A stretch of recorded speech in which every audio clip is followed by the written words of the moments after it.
Je suis rentré à l'ORTF en juillet 1967, l'année de l'arrivée de Charles de Gaulle à Saint-Pierre-et-Miquelon, le mois. J'étais à la radio, je suis rentré un peu par hasard pour un mois, ensuite 2 mois, c'était les vacances. J'étais étudiant à l'époque en métropole. Et puis je suis resté.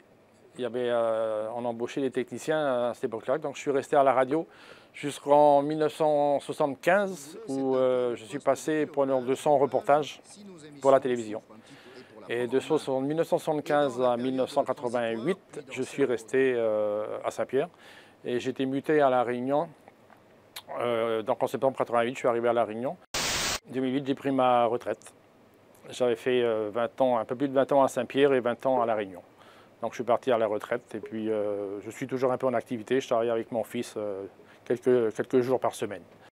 Le souvenir que j'ai de Saint-Pierre, c'est vraiment l'équipe.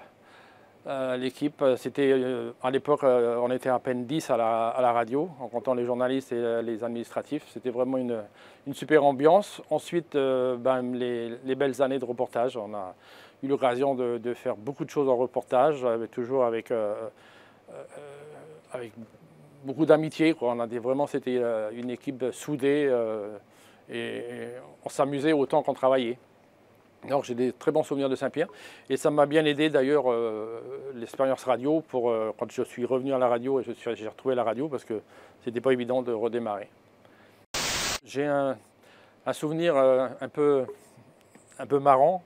On était parti, c'est le début des reportages, je crois que c'était le début des années où on faisait les reportages au Canada et on nous a envoyés à Gander. C'était en 1975 ou 1976, je me souviens plus trop. Le Concorde faisait des essais de traverser l'Atlantique. Ils n'avaient pas le droit encore d'aller aux États-Unis. Donc ils faisaient Paris-Gander, Gander-Paris tous les jours. Et on avait eu l'autorisation bien sûr d'assister à l'atterrissage, au décollage. On a fait des interviews de l'équipage, on est monté à bord du Concorde. C'était vraiment assez extraordinaire à l'époque.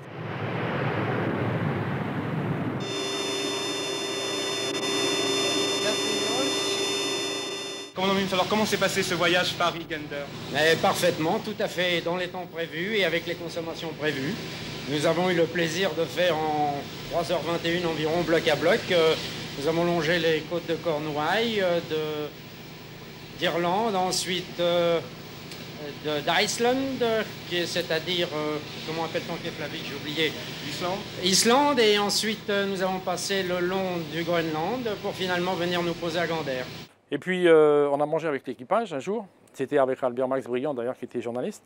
Et puis le commandant nous propose de partir avec lui, de faire un aller-retour à Paris. Alors, on était persuadés qu'on allait le soir même prendre l'avion.